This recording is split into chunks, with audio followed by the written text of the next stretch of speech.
Take me back to the good old days when I didn't feel pain, when I didn't feel ashamed. Remember to like, follow, and subscribe so you don't miss an episode. Hello, and welcome to His Light in the Darkness podcast. I am Shauna Fontaine.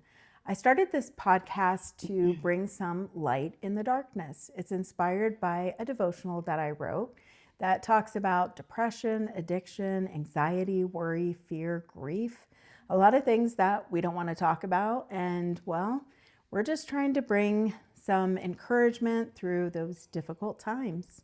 And today I have a very special guest. I have Miss Meagan with me. Now, I asked her to be on it for a few different reasons. One, she is a single mom, and I know a lot of people would connect with that. But also, I wanted her to talk about her son. Now, I have met her son. He is adorable, like the sweetest kid. And he's so cute because he'll come, he'll tap you, and he'll give you the sign, I love you. And, well, we'll get into all of that. Huh. Well, he's adorable. That makes him who he is. Let's see, how old is he? 7. He's 7. Okay, and what grade is he in? First. Okay. So when did you notice things were just a little not right as far as the typical, you know, your child is supposed to be doing this and this and this? I should first start off by saying that it was a perfect pregnancy, really. Quite easy. I have an older daughter who's 18, so both pregnancies, great. No morning sickness, ate well, gained appropriate weight. Wow. Stayed active, all the things. And I'm one of those people that love to be pregnant. It's not for everybody, but it was mine. It was the thing I loved. And my children are 11 years apart. So having my daughter in the 20s and then my son at 40, that does change things up a bit, which I'm sure many people can relate to. Oh, yeah. As I feel like more and more people are having children later in life. Yes. So pregnancy, all that being so great. He was born via C-section and great size, healthy, all the things, did skin-to-skin contact. That was really important for me when he was born. And I was a stay-at-home mom, so I was to stay home with them and all the things. So much fun.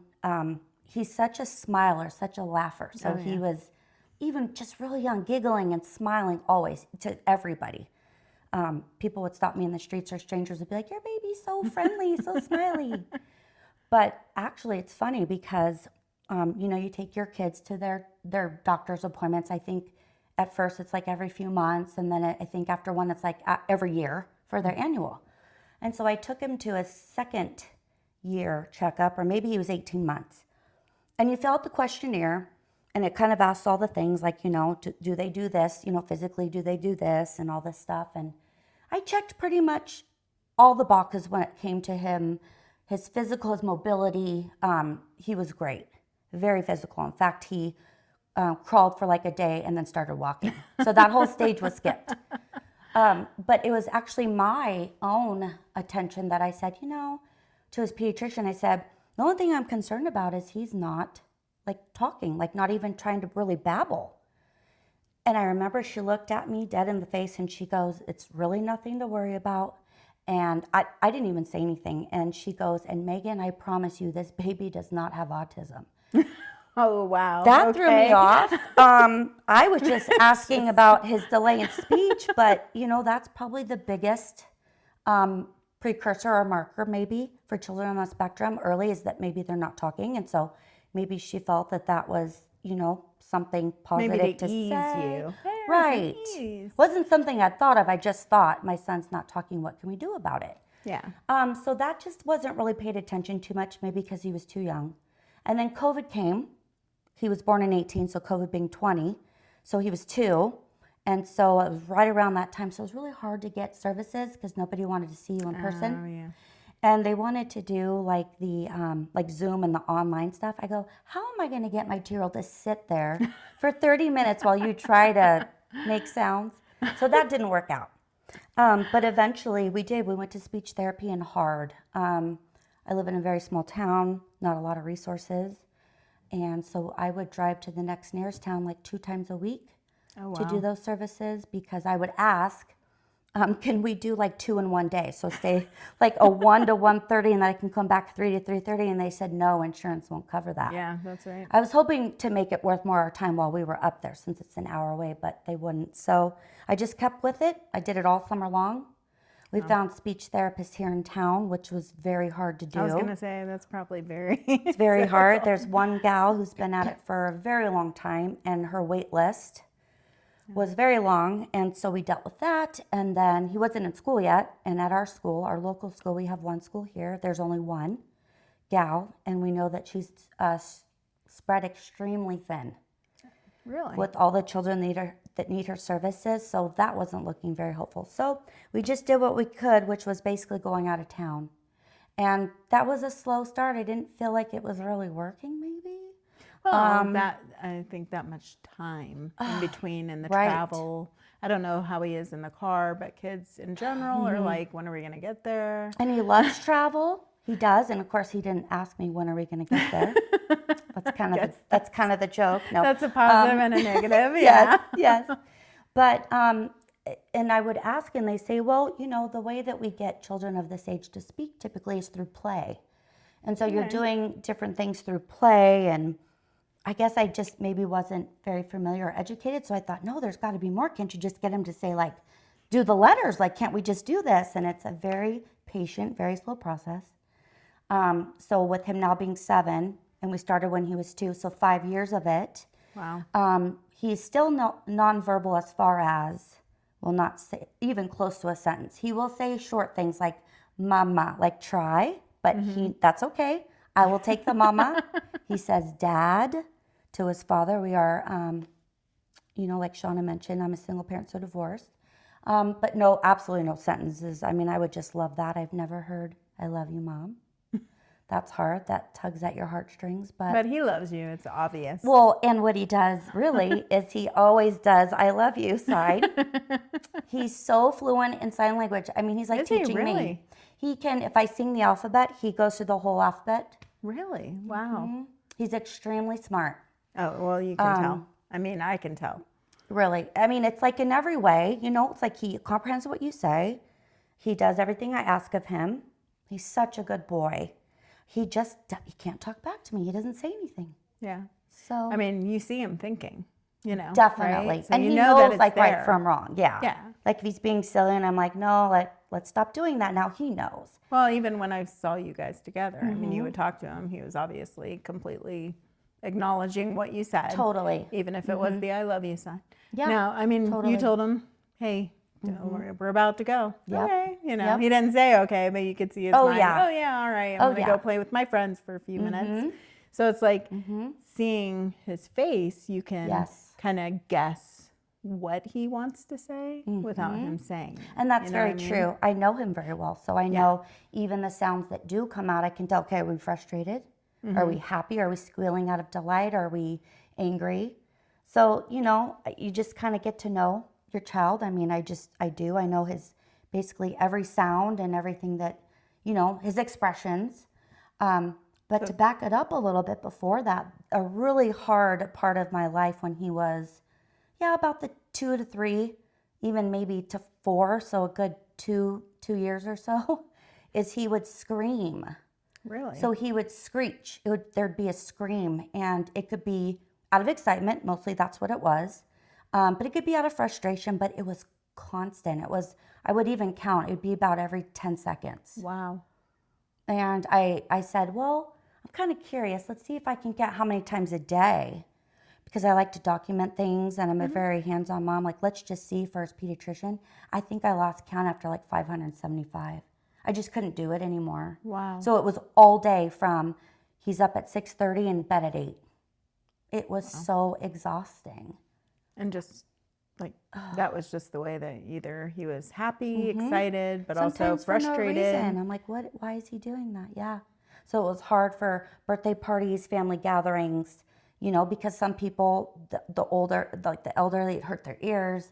Probably makes them uncomfortable too. Very. What am I supposed to say to Yes. him? I would be at the grocery store and he would screech, and actually they'd say, "Oh, the bird is here." No, the they whole did not. grocery store staff in town said, "Oh, the bird is here." The parrot. And so I'd push him in the cart or whatever, and they'd say, "Oh, hi, Maverick. I thought I heard you." I mean, across at the bakery. I'm like, that was us. No, just wondering, what did his face look like whenever they said that? Was Good it kind question. of happy, like, oh, Always. they did notice me? Always. Oh. And when he does it, it's like, like he was happy. Yeah. He didn't do it out of frustration. He never, hardly ever threw tantrums. But I think it was just his way to do something, right? Like to communicate in some way. Yeah, I can't do much, so let me at least do this. And I'm sure he got a lot of attention, not always positive. But thank the Lord Jesus, he grew out of it. Here we are at 7. He doesn't do it anymore. Ooh, Well, that's a thing that comes up is school, like around other kids. So he has, I mean, when I saw him with the boys, they seemed to accept him and, you know, I mean, he's just one of the kids. So it's not, he's sitting in the corner. Right. Oh, But no. how has it been with school and teachers, and do they treat him the same? Is it, you know what I mean? Question. Yeah. So he goes to the regular elementary school that we have here in our small town. We have one. And he's just gone to every grade like normal. So started out with like the pre-K or preschool, then pre-K, and then now he did kindergarten, now first grade. And they all just love him. They're like, we just love Maverick because he's very affectionate, very loving. Yes, I can So tell. he'll hug you. He'll get real close to your face and wave like, is she looking at me? Very loving. He loves kids. So they've all had positive things to say about him. But because of that speech delay, they do look at it as a disability. So he was put into the beehive, they call it a beehive class. And I'm sure every school maybe has a different name for that. But it's for children with special needs. And I don't know how it is for all the other kids on like a regular, like their full day. But with Maverick, we asked that we do hybrid. So he would do like an hour, let's say, start as homeroom in there, take off your backpack, you know, get your things organized. And then we're going to go, you know, in an hour, and we're going to go to music or maybe go to the library and then come back to this class, work on whatever it was with these kids. And then he'd be pulled out again to go do math or writing to be with his first grade class, because the beehive is all children of all ages. So it was from kindergarten till 5th grade. Wow. And it's one room. So, because we would go to check it out, and there would be, you know, Maverick age 6 with a 12-year-old. Now that's just for everybody with a disability. They put in that class all together. All together. That must be So that was interesting. I didn't know how I felt interesting and about a little that. difficult, Little just difficult. because he's not. I mean, like you said, he's mentally 100% there. He's very intelligent. He obviously knows emotions, you know, so that's where, you know, autism and Asperger's, sometimes that can be different. So he knows emotions. He has interaction, because even when I talked to him, I didn't talk to him a lot, but it was enough that I could tell that he was just a sweetheart, very smart. Thank you. Yes, he And is. so it's like those with some disabilities, especially autistic, nonverbal, you know, non-communicative, it must have been difficult for him, because it's kind of like he was in the in-between. In between, for You know sure. what I mean? Yes. So he's not, and it's only the nonverbal, I think, that makes him in between. Yes, because we did, over this long journey, take him for different evaluations, all the things that you could do that I guess they find mandatory if you do want the scientifical, you know, reason, or you need kind of that documentation. We did. So we did take him when he was about 3.5, to a psychologist in Bozeman, and she's certified to do the testing to see, it's called the ADOS, to see if he's on the spectrum. And she plays with them and does all those things. And of course, this is all new to my ex-husband and I. We're learning, you know, and it's all very hands-on, which I love, because Maverick he's a very hands-on kid. He loves, I mean, we said no stranger danger. He loved everybody. And she just thought he was fabulous. And at the end of the 3.5 hours, yes, 3.5 hours in the exam room, she said, I'm just going to say, and we don't really know what all this means. This is kind of the first time I actually heard it. She said, but there's like levels like 1, 2, 3 for being on the spectrum.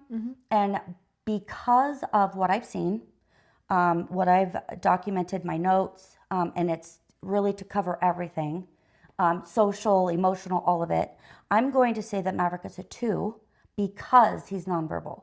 Now, if you came to me and he was talking, we would not be here today. Like, there'd be no reason. There'd be no reason. So I thought, oh, okay, that's very uplifting. It's still just a clinical test, if you will. It's a licensed professional's opinion, but let's go a step further. So we did genetic testing.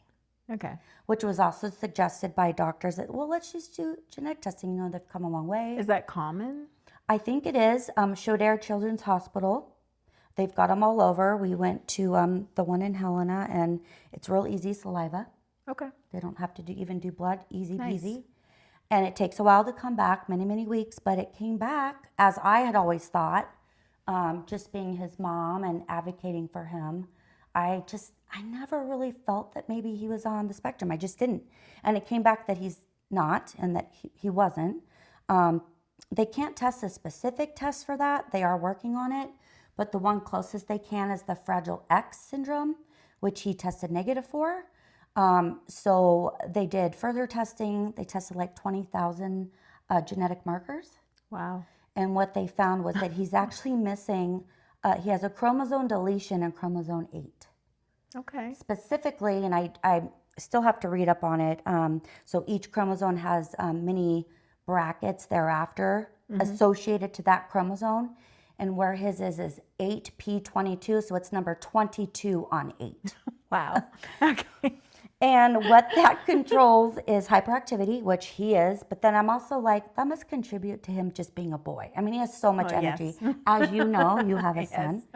And then it controls educational, like learning delay and speech delay. Okay. So I'm like, there's the answer. There's the answer. Yeah. Speech delay, I would say. Speech 'Cause delay, It's definitely big not time. learning. I No. wouldn't think so. It kind of comes hand in hand because, I wonder when I read in books, does he know the words that I'm reading in the story? Because only he's got them up here. Yeah. He's not telling me them. Yeah. And he's not to writing. I mean, he'll write his name and he can do shapes and things, but I'm like, I don't know if he is putting those words That's up in that interesting. fine mind of his. I don't know. Yeah. So, And if you can't write, is that more of like associated with that? Like the 8 and the 22? right. All kind of things that we're still learning. And they say, come back in a couple of years because science is advancing. They did do more extensive testing to see if there was kind of maybe more of a reason to why that having that chromosomal delay, and they said, or deletion, and they said, no, it's just kind of a freak thing that happens during conception. So there is no known cause, then Well, then all the stuff that's going on. it's definitely not his fault. It's definitely not. No. Well, how was your daughter? I mean, she's very sweet. So how was she with interaction? Is it stressful at all for her, or does she just kind of go with the flow? Good You know what I God. mean? I think she might be a little, the age gap does not help. Oh, yeah. Because if it were a few years, I think there'd be more play date activity, wanting to be together. But, being, 18 and 7, and when he was born 11 in birth, it's kind of hard. It never really got up there. She was busy with sports or friends. And so, she loves him very much and plays with him. But Well, still the age. Sure. Yeah, age factor. It doesn't matter Yeah. what's going on with yeah, the kids. The age factor, definitely. Yeah. I'm with my friends, even if it's 3 years. I'm with my friends. Leave me alone. yes. You're the little brother, little sister. Yes. Yeah. So, she's a senior this year, which makes her even more busy. And she's got a boyfriend. So she's very in and out. She's got a Wow. job. She's just got a lot going on. College prep. So, when I have Maverick half time, the other half he's with his dad. So they are close. But I think she's more kind of like, I'll just let mom spend time with him. You guys need the quality time. I'm okay. Yeah. Well, Yeah. how was Like, so you have 50-50 custody? Well, it's kind of, yeah, I would say so. We didn't go through the courts, which was our decision. Instead of, telling us what to do, we could kind of make up our own, we co-parent great, we're friends. So it's just kind of a funny schedule, but it does even out. Like 1 week, that parent has them Monday, Tuesday, the other parent Wednesday, Thursday. Like tonight, I don't have them. And then that parent from Monday, Tuesday also has them Friday, Saturday, and Sunday. Yeah, so it's like you're alternating You're weekends, alternating, but he's with him for a few days. Yep. So it's technically 50-50. It really is when it, kind of just pans out. And then every morning, because my ex has to work so early up at the mine at 6 a.m., he drops them off to me. So Monday through Thursday, I have him every morning. Okay. So I get him ready for school, breakfast, all that stuff, and then take him to school. So your ex and you, it seems like he's, from what it sounds like, a dedicated dad. Very to much. him, Very which much. is, I mean, It's he's his very only- lucky. It's his only child, so, firstborn and a son, and I don't really do like the four-wheeling or the camping. Not that I wouldn't, I just don't own those things. So that's kind of like dad time, and I think that's wonderful, where with me, I'm very nurturing. Yeah. So loving, hugs, let's go to the park, read books, cook something. So we kind of balance it out and give him think a little that's bit of both. Yeah. Yeah, because then he can truly be, I guess you'd say, a man's man. That's right. He's with his dad. Yes. He's out roughing it. That's and- right. and Yes. then he's got Hence- mom at home to give the hugs. Yes. Hence living in Montana. Very Right? much roughing It's perfect. it. They do all that, and then I like to cook, so. So how did not that you have to go into specifics, did the divorce come? Was it because of the stress of that, or did it just have to do with other things? And that just added on? Because I mean, my son is healthy, and I'm very grateful for that. And I think anybody in a position where they have to put forth extra care, I mean, you got to respect any parent who takes that on head first, because honestly, it's a responsibility. It is. And it's not something, he may grow out of it, or maybe he'll advance and be able to write, you never know. Yes. Or what science brings, you never know what's going to come. Yeah. But like, I think it's a stressful, you know what I mean? It's a stress on your mind. Very much so. Because you have your daughter, so and she doesn't have anything like that. So you're used to the go, and you're going off, and then you have your son, where it's like you have to be present, I guess. Yes. Does that make sense? Totally. Because it's not like he can go out, hey, go ride your bike. Right. And because he can't communicate. Let's say a guy runs a stop sign or something. It's not like he can go, hey, I'm here. Yeah. With any situation, right? Like if he were to go, which is why I never wanted him to do daycare if I were working, because I'd send my child off to daycare, but if something went on that day, he can't tell me. Yeah. So that was never going to happen.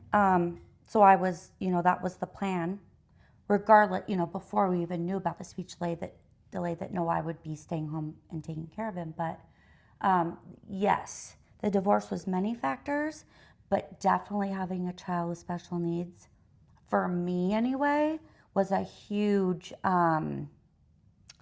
downfall, stressor. I just wear my heart on my sleeve. I'm very emotional, and I'm very, I want to fix things, and there's moments where you're like, this isn't fair. No, it's not fair. It's just the train I'm on. It's the train in this life that I'm taking. So you just have to make the best of it. But yes, it was very stressful, because I think we as parents were scared. Like, what is before in the earlier years? What is happening? Why is this happening? How can we fix it? So you're scared because you don't know why, number one.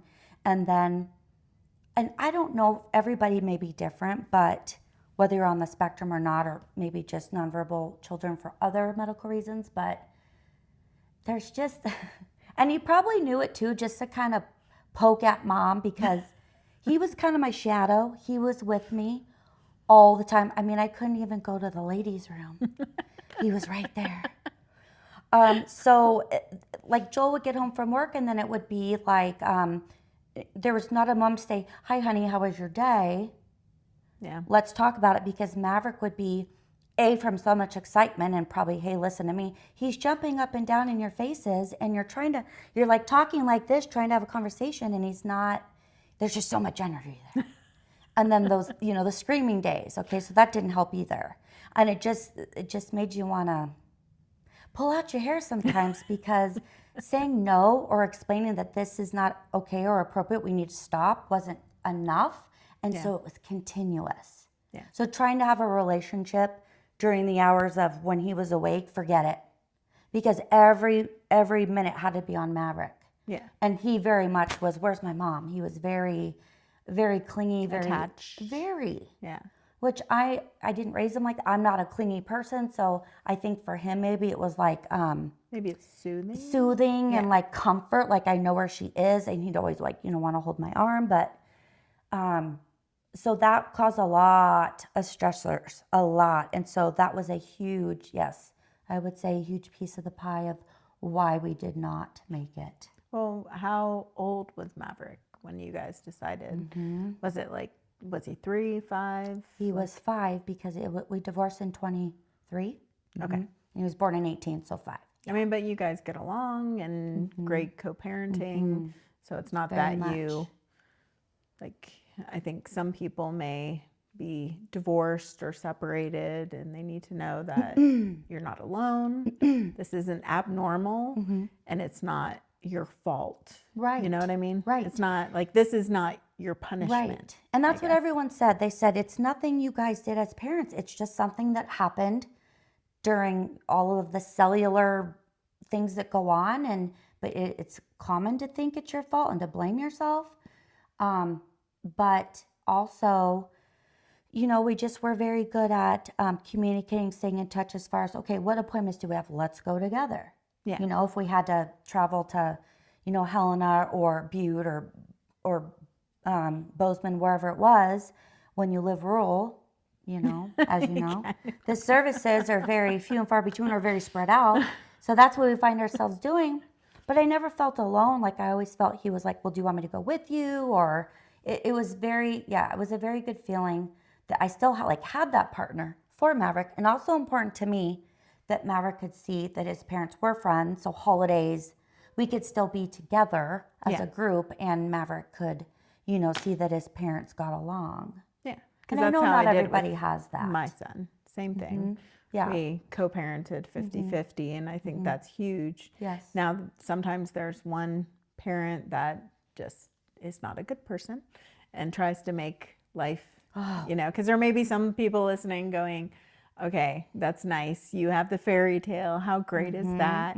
I don't have that. I'm single. The dad is not involved, doesn't want anything to do with the kid, because it's like, well, that's your responsibility. So that in itself, I think, is a huge blessing that like you have that, and you do have that support system, and you're not alone. But at the same time, you're still a single mom. Yes. You still have to pay the bills. You still have to, there's still the stress of, guess what? I'm still supporting it. And when you have him, I mean, even though you have that break, you're still all in. Yeah, on that weekend. That time. Yeah, that 3-day weekend that's mine, especially in the summer or whatever. I mean, it's 3 full days of, what can I do to keep him entertained? You're constantly guessing what he needs, right? Because he's not telling you. He's not telling you. But by his sounds and his facial expressions and all those things, it's easier for me. But it's still, there's been a lot of days where he's upset, and I have to understand why and figure it out.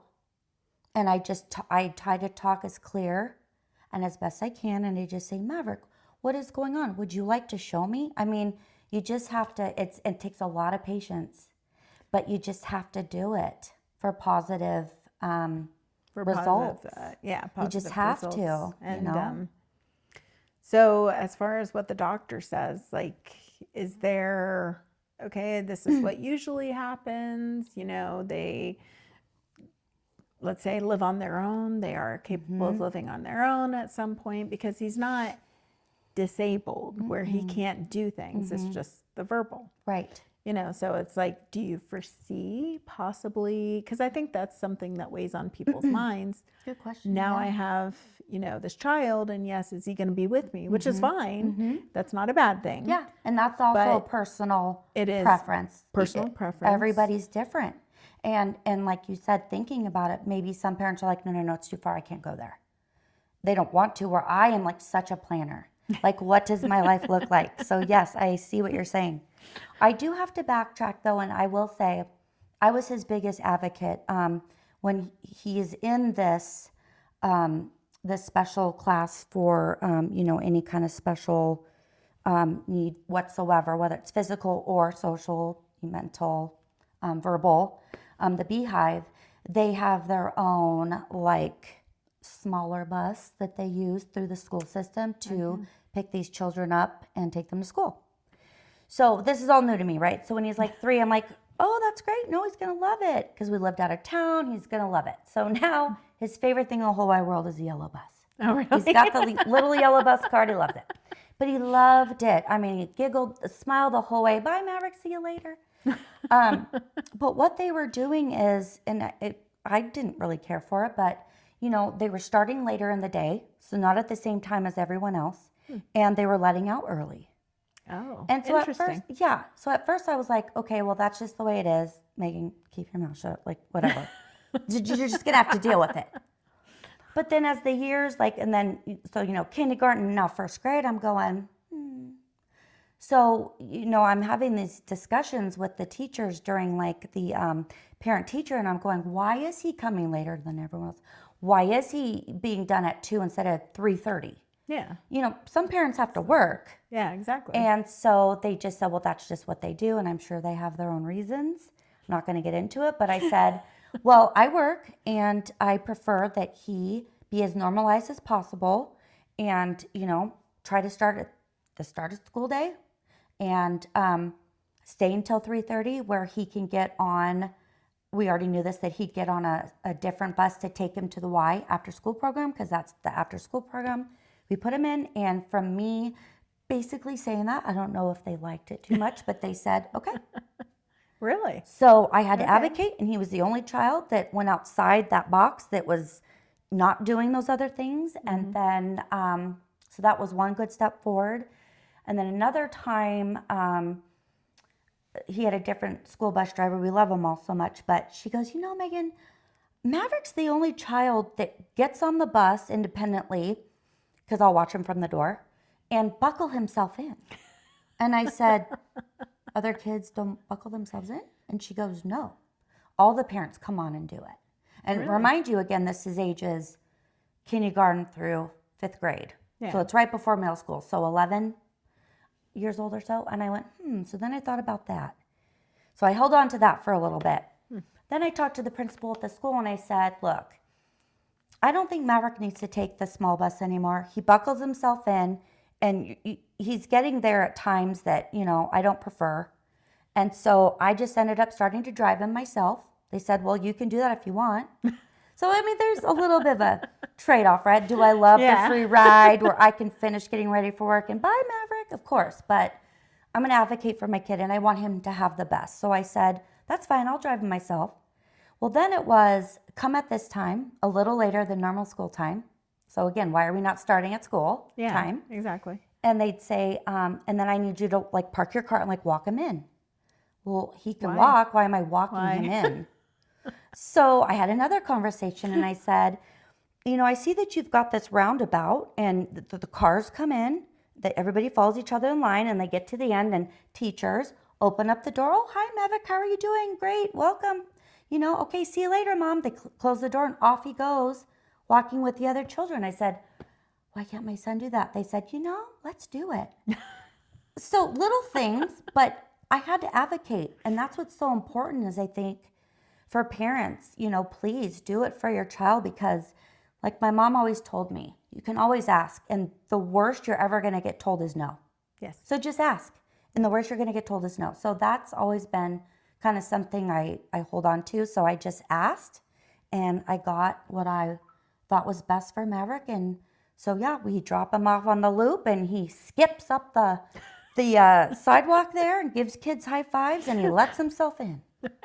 I can picture him doing that. He does, where otherwise he'd be, in my opinion, I don't mean to, I hope I don't offend, but it's like babied. He's being babied.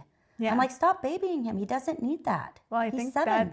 you have no idea how important I think that is, because I do know people who have children who are, actually on the spectrum and not extreme, That's why it's just such enough. a spectrum. It's such a huge, huge spectrum. But those that are on the functioning part, I think it's so important to normalize, because when you protect and you're holding them back, you're not letting them Correct. going to be successful in the world, not agree. be able to, hey, you know what, he's going to be able to get a job. Why? Because he's used to dealing with people. He's used to walking into school by himself. He doesn't have somebody going and opening the door. Yes. And I think that's something that a lot of people want to either protect. So either let's protect our kid, or I don't want my kid to be labeled as different.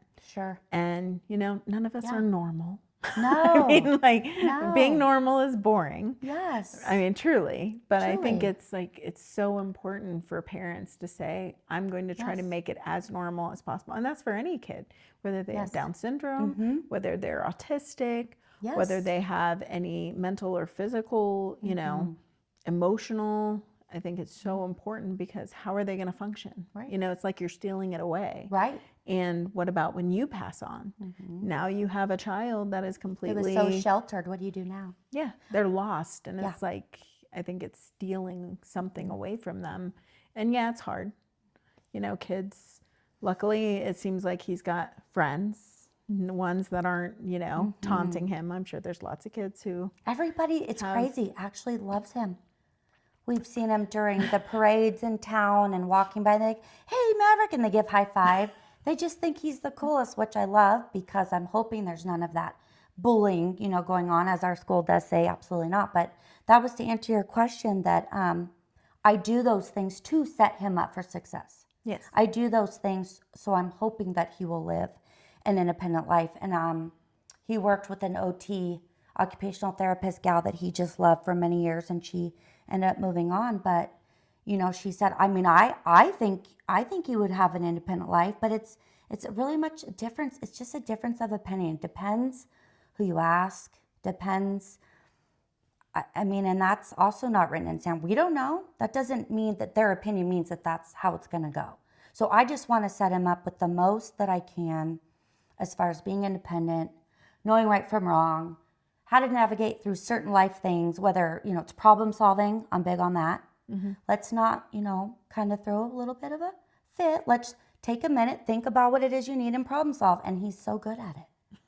He is. He's so good at it. I'm like, don't get upset. I'm like, try this. And it's kind of like the light goes on. I'm like, oh, yeah. But so you're taking the patience to work with him and teach him that. Because I think if you don't take the patience because it's the same, I think there's so many times that they want to make them different, any child with something. But and the labels are huge. That used to drive me nuts. The label that's all it was. Oh, your son's nonverbal. Oh, he's autistic, every time. And it's like, why are we labeling? Why do that? Yeah, just take each kid as they are. Because grouping them is just like, I mean, you're limiting that. And it just needs to be very open. I remember my son, we took him to Disney all the time because we were in Florida. And we were at this restaurant one time, and this little girl who had Down syndrome came over, and my son is just like the sweetest kid and accepts everybody. He's very, very good with anyone who can't roll with the, keep up with the moments. And they were just playing, and the mom came up to me and she just said, thank you so much. And I was like, okay, why? And she said, because he's not treating her different. He's just playing with her as if she's just a little girl. And I said, well, she is just a little girl. She is. And unfortunately, it's probably true. You're probably the rarity. What happened? Yeah, and it's sad. It's very sad. He's just like, oh, Mom, I have a friend. He was only 5. I have a friend. This is great. Let's Yes. play. Da, da, da, da, da. I love Because that. unless you come in and say, well, they're different, or you have to speak slower, it's like a lot of these kids, you don't have to speak slow. You don't have to treat them as if they're stupid, because they're Right. not stupid. They just can't communicate in the way that you want to communicate. Doesn't mean they're dumb. Right.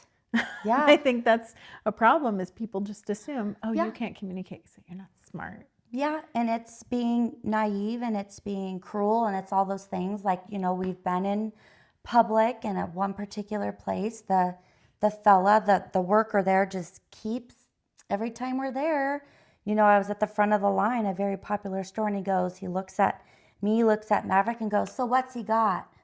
Oh, you did not. And I was like, quiet, looking down at my how I was going to pay for the transaction. And then I paid and I go, superpowers. And I just took our bag and left. I can't believe that. Who says that? Wow. It's, you know. And it's heart-wrenching because, I mean, I can handle, I'm an adult, but what did my son hear? I think My son is hearing someone else saying, what's he got? it goes back to parenting. Something that I see, like I'll see these kids walk across the road in front of you. No thank you, no appreciate it. Sure. Or the door say open. you know, open the door for them. No thank you. It's just so, and I think it all comes down to parenting. So for the people who don't have kids who have something like this, or have what we say normal, and I use that loosely because I don't think anybody is technically normal. No. But I think it's up to the parents. So let's say that parents who have kids that are normal, you need to teach your kids to treat other kids like they're normal. Yeah. You know, don't, oh, what does he got? Oh, what, I wonder what's wrong with her. I mean, how many people are thinking that, right? But to verbally Say out it, exactly.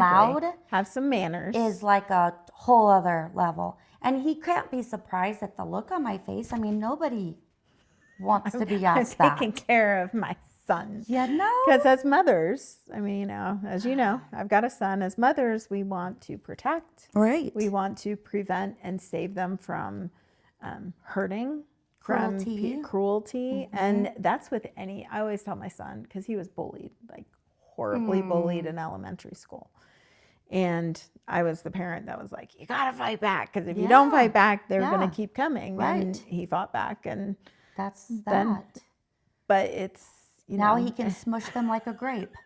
well, it was so cool. And he's probably, if he listens to this, is going to roll his eyes. But he was the kid that he just got bigger. So I said, when he was little and bullied, he was this teeny tiny thing. And then he got bigger and bigger and bigger. And I said, this is kind of God's comedy of you were beat up when you were little because you were so tiny. And now you're, I call him monster. He's Yes. a monster because he looks like a football player, like a He linebacker. does. He does. And he had some kids in school, you know, and the kids, he saw the guy that was bullying him from way back. Of course, now he's big, Yeah. so they don't bully him anymore.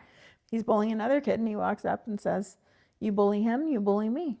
I Well, love it. I don't want to bully you. And he's like, well, you bully him, you bully me. I love that. So if you don't want to, you know, mess with me, you don't mess with him.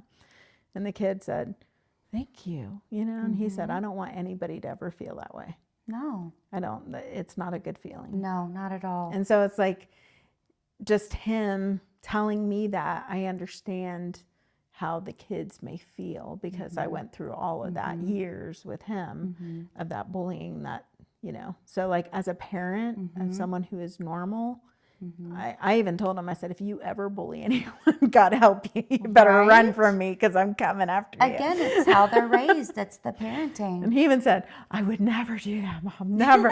And I said, yeah, but just so you know, if any Sure. kid of mine did that, I would.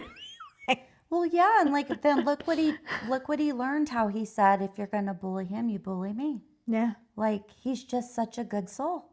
And it's rare. It seems to be rare, but it comes down to parenting.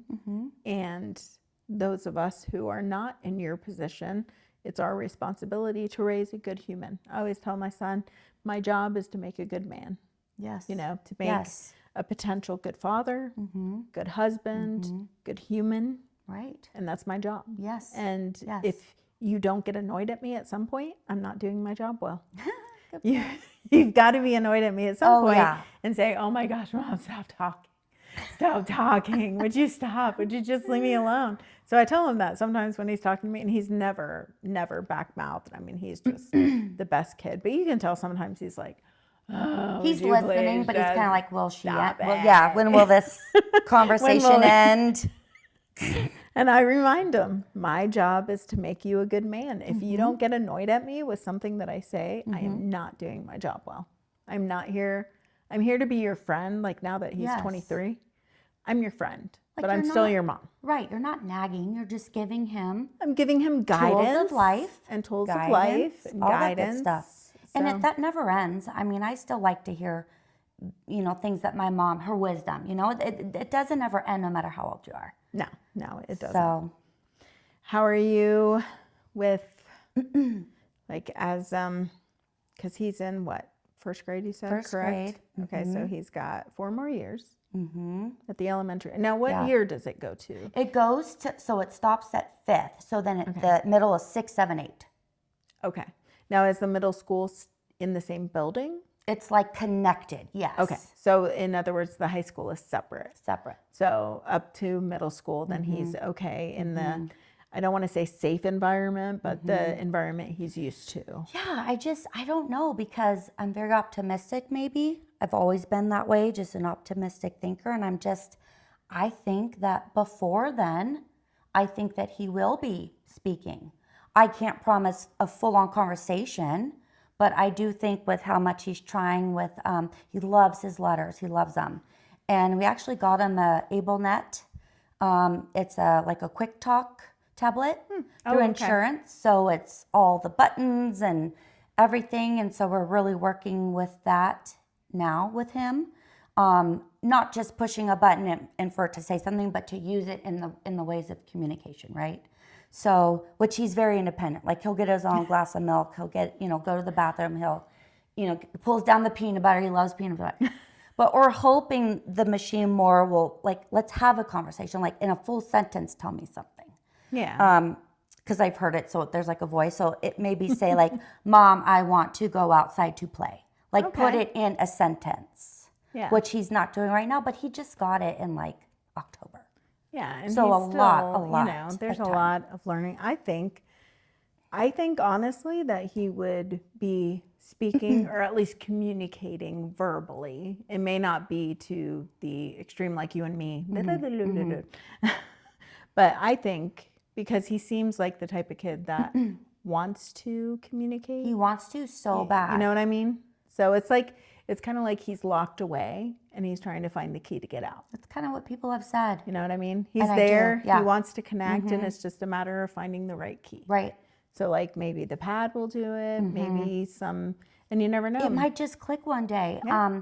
His speech pathologist actually out of town in Belgrade, we took him to her and she diagnosed him as having the speech apraxia, which means, really getting whatever he has in his mind and his brain and just forming it to the mouth. There's just kind of a disconnect there to get it out of his mouth with that word formed in the way that it should be. So there's definitely something from brain to mouth. I could only imagine, I mean, like I said, he's been such a good boy. I don't know how he wasn't frustrated more. Can you imagine never speaking? I would be frustrated. So frustrated. Like, I want to tell you. Yes. I know what I want to say. Or I want this, or I don't want that, and you just can't. And living in that body, I would say a good 6.5 years of that. I mean, with every year, he's definitely maturing. He's growing. He's not as clingy to me. He understands like boundaries and privacy. So we've come a long way. I'm going to the bathroom with you, Mom. Oh my gosh. And he's such a boy in every other way. Like rides his scooter and his bike and just loves all the things. And he knows how to banter. He knows how to joke around. It cracks me up. It's like joking without talking. But he does it. That would be. He's so funny. Well, I love comedians, and I think that physical comedians are some of the most talented. If you can physically, make someone laugh, but do it in such a great way. Sure. So it sounds like that's what he does. Yeah, I got the actions going. Yes. And sometimes the facials, and like, he'll know, like say, it's it's kind of like this game of like give and take. Like, no, Maverick, and he'll giggle like, you can't have any more, but he'll purposely like try to reach for that other Reese's Pieces. It's like, no, you can't, but he knows no, but he's joking with me about it. Yeah. He's delightful. So I just say to parents, hang in there. It will get better. It will, Now, and this is sometimes what I ask people, like if they have cancer, if they're fighting with depression. Let's say somebody's had a really bad day with their kid. They put them down, but it's just been stress, want to pull their hair out, want to quit and just say, I'm done. What advice would you give to them? If they're sitting in that space and they're just like, I want to be done. I can relate. What would you tell them? What would be your advice? You're sitting next to them saying, Yeah. you're going to get through it. What would you tell them? Been there. We always think that and say that in our minds, or maybe whisper it out loud or whatever. Go to the bathroom, scream into a pillow. Who knows, right? Because we got to get it out. But I just think that that's okay. First of all, it's a normal reaction. Your nervous system is so ramped up so high. You're anxious. You're going to have moments of that. And then just know, maybe give it a minute, whether you go on a walk, like step out of the room or whatever, take some deep breaths. It will kind of diminish. After you put your child down to bed, that is like you time. You need you time. You need self-care. Find something that it is that you enjoy, whether reading a book, going on a walk, watching a movie. You have to take care of yourself, because I always say, like, I'm only as good as the parent that I can be if I'm in the best place I can be, right? So, like, if everyone's sick, I just pray that, like, everyone's sick but me so that I can take care of everybody. Yeah. Because if mom's down, then I can't take care of anybody. It's funny you say that, because that's the advice I give to all of the single moms, or all of the moms, period, is if you don't, it's in the airplane. They say, put the oxygen mask on yourself and then put it on the kid or your loved one. Because if you don't take care of yourself, if you don't take those few minutes and stay sane, it's true. How are you going to take care of anybody else? Stay calm and carry on. You just got to do it. It's going to be hard. But for me, it was such respite. Like, once Maverick would, and I stick to a schedule. So I've just always been that way. I just like things a certain way, and it makes things run smooth. So we know 8 o'clock's bedtime, and I know 8 o'clock on is like my time. Yeah. Just my time to have a glass of wine, call up a girlfriend. It's great to vent, we've got to have someone special we can talk to. Those single moms, call a girlfriend, call your mom, call your grandma, whoever, but it's okay. And I just know from experience, trust me, I was in a very dark place thinking, will this screaming ever stop? It did. And things will get better. I used to, because I'll do another show on just like sexual abuse and, all of that. My best friend growing up was the wall. I would actually talk to the wall as if it were my friend. Okay. Because things like that, yes, you can't talk to. So let's say, a parent feels guilty. I just want to be free of this. They feel guilty. They feel angry. I talk to the wall because it was able to vent without anybody else hearing. Or interrupt you. Yeah. Or go, no, Shauna, let's not do this. Let's do that. It's someone that just listens. Yeah, that just listens. Listens. That they're not going to come in and say, well, you should do this. And you know what, you're just not doing it good enough. Right. But that was my interaction, and it was just a way to work through my own thoughts. Sure. Right. Some people write in journals. Some people, and therapy's great too. Therapy's a great tool. I never ever frown on therapy. I think therapy's wonderful. So, because then it's not judgmental, Right. I considered being a therapist whenever I was, oh my gosh, I was accounting, so accounting or psychology. And I know that sounds so opposite completely end. opposite, but I use right and left brain. And that's something that I wanted to do. And then I was like, you know what? It's just, I don't want to go down that path. I'm going to stay with accounting. Sure. But at the same time, I think that's why I write books, is to try to help people where I'm not. Doing on your podcast, you're helping people. This is amazing. I hope so. I hope that having people like you, and you can come back and talk about other things. You don't just have to talk about this. Yes. But it's I would like love to. spreading light because there's so much negativity with gosh. like social media. I want to do one just about social I media. would love that because that's one up my alley. It's so depressing. It's so And it's depressing. like, and the news, you watch the news, everything is so negative and just trying to bring you down. And I just wanted to do something. I felt like God was putting it on my heart. Yes. This is not to try to be famous. It's not to try to do something. I mean, if it gets popular, that's awesome. Right. Not because of me, Right. but because Of it the means word you're that spreading, yeah, and how you're it's- helping others. exactly. It's like spreading some light in this really, really dark world. I don't know about you, Shauna, but I want to go back to the 80s with no social media. Don't you? Right? Yes. Okay, then. I Thank do. you. We will talk about that next time. Actually, I do. I want to do it because I think it's getting worse and worse. Me too. And they're just constantly, I will stay off social media. I hate doing social media. I could do care enough less. for, promotion Yes. and doing that. Networking, Networking. but But besides that, I've actually done more reading the Bible. So I challenge myself anytime, because we're so used to looking at social media. Anytime I looked at social media, I would stop and go and read a verse.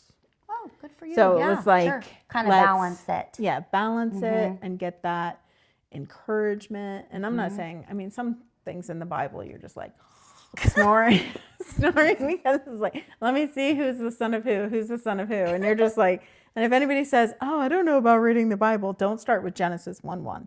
Let's hop around a little bit. It's because I hop around. I don't just sit there and read straight Never through. read the whole thing. Like, why is it the hardest? Well, it's just they're so-and-so is the son of so-and-so. It's really Like, getting you don't into, start page 1. Yeah, I don't start page 1. Oh. It's like, I don't know if you've seen the show, The Chosen. I love The Chosen. No, but it sounds familiar. Oh my gosh, I love that show. I'll have to check it out tonight. Because it is I think, the most accurate portrayal of Jesus and what Jesus would be like. Because it's the human side of Jesus. Okay, okay. People talk about God and it's like, Yeah. oh, he's almighty. Jesus is almighty. But think about the emotions that he went through and the gosh. torment. And, and so we always say, look, he's on this, the heavens. But on the human side, But can you think imagine? about the human side. So I gosh. love that show. And so I tell people, if they've read the Bible, if they're Christians, been going to Okay. church, start with season 1, episode 4. Okay. So it's same thing. Okay. When you dive into the Bible, if people read Genesis, they're going to be like, okay, and it's not that it's boring.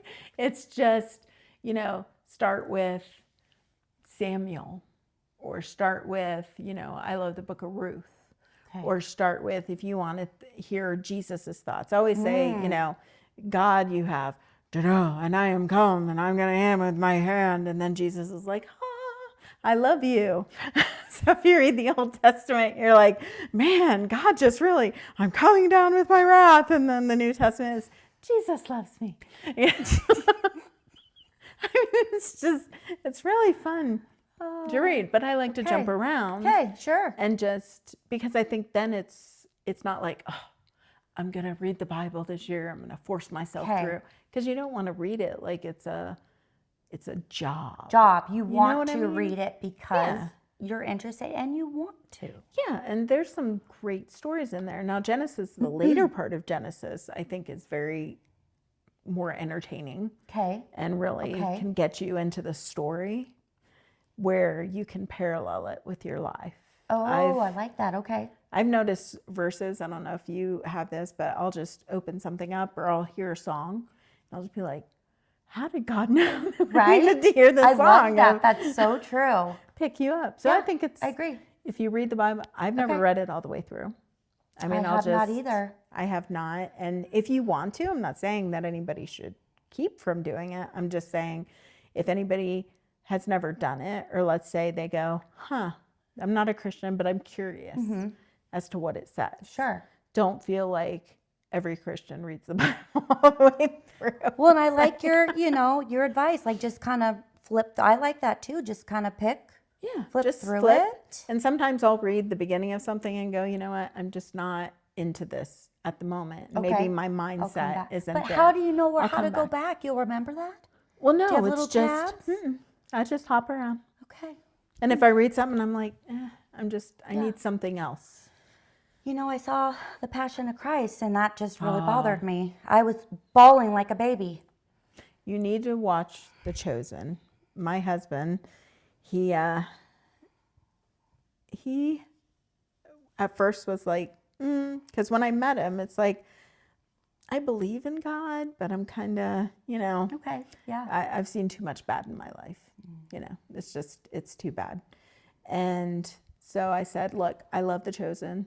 It's a new season. I want to watch it. You don't have to watch it with me. I would never push my beliefs on anyone. No, you're not like that. I accept everybody for who they are. And my husband sat down and he was like, as soon as the second season, when's the third season coming out? When is it? Oh, and so we talk about it because I'm like, this is how I view Jesus, how he would really be. I mean, he's got the emotions, he's got, the trials, and the way the disciples are portrayed is they have the troubles, they have the questions, they have the why am I suffering, God, when supposedly I was chosen by you? Why do I have these problems? And I just think it's so real. So real. Where anybody, and so my husband was, he's just, when we first started dating, I said, well, I'll be in heaven one day. I hope Jesus takes me to heaven. He's like, okay, heaven, I guess. Kind of like, I guess it exists. Sure. I'm kind of seen too much bad in my life.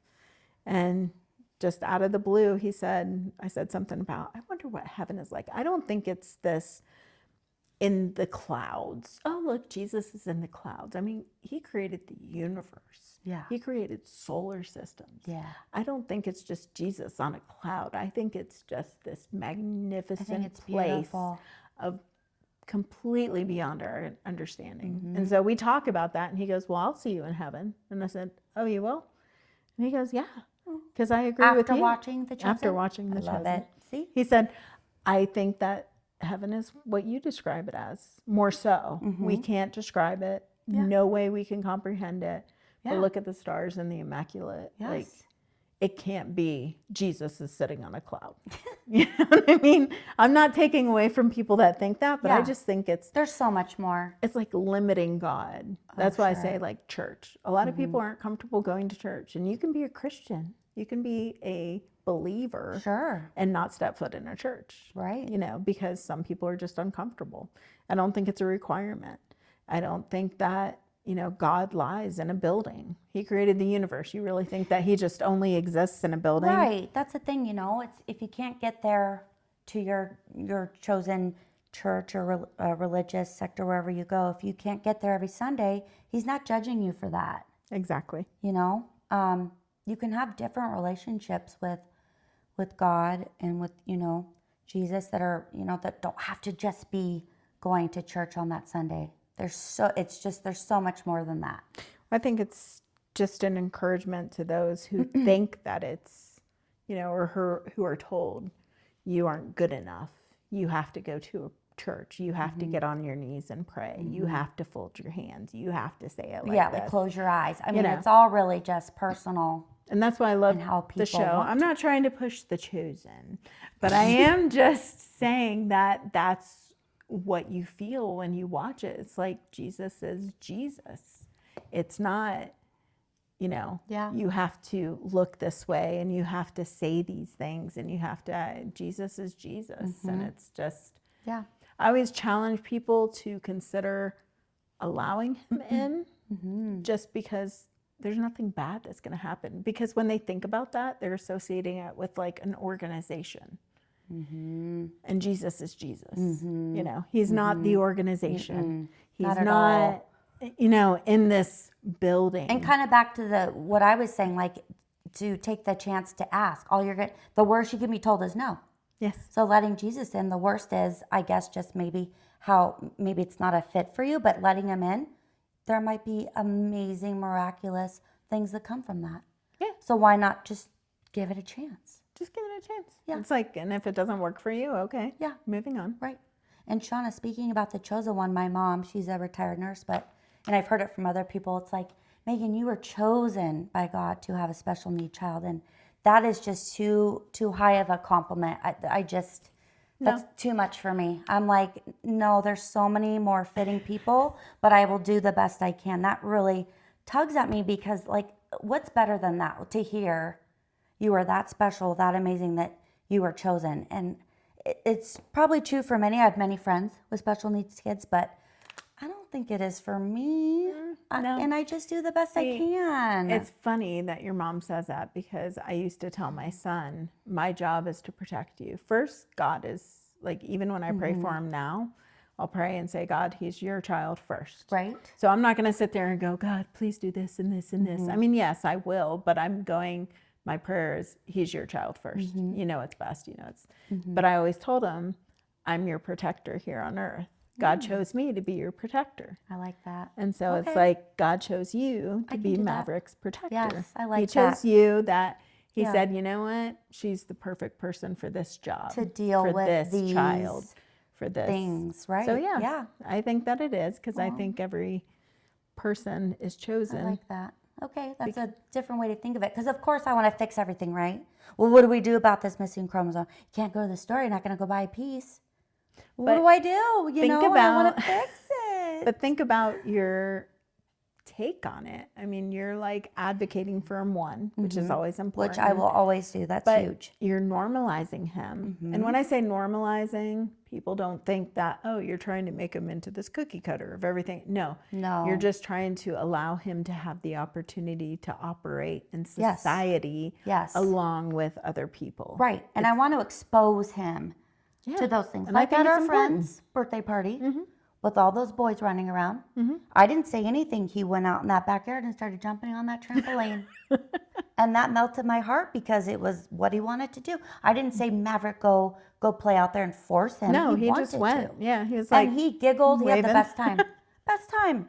So, yeah. So I think your mom is right in the fact that God chose you specifically because he said Maverick needs her. Well, does someone have a tissue? I think that's exactly. Maverick needs her. Well, Thank like you. my son told me, he's 23. We have a great relationship. Even though I'm still mom, I can still kick his butt. You'll always be mom, even when he's 60 and you're 75, 80. But he told me, you calm me. Like, I can always calm you or call you, and I know that you're going to calm me. Like, because he gets stressed, he gets anxiety, and he'll call me and I'll make jokes and I'll get him laughing. And he's like, it's always much better when I call you because you know how to calm me. I love that. And it's just like, and I say, well, God chose me for you. He knew that my goofy personality, my making jokes and my off the wall, I always heard, Shauna, you're so weird. You're so crazy. And I'm like, well, cool. Because normal is boring. Right. And I used to tell him that. I'm like, do you want a normal mom or do you want me? And he's like, I want you. I don't want that. I don't want the normal mom. Boring. Boring. No, for sure. Well, thank you, darling, for You're welcome. joining me. I think a lot of people will get hope and guidance. And I hope so. I think so. And they can contact me with any questions. Yes, and thank you for having me. And absolutely, if I can help in any other ways, we can. If we always have to, if we need to come back and regroup and do this again in different parts to this, you know, if that's helpful, I'm here for you. Well, if you guys have questions for Meagan, or if you guys want to be on the show or make an appearance, anything like that, hislightinthedarkness@gmail.com, or you can comment on any of our podcasts. Send us a message. Yes. And what is our job? To bring light in the darkness. That's right. We will see you next time. Have a good night.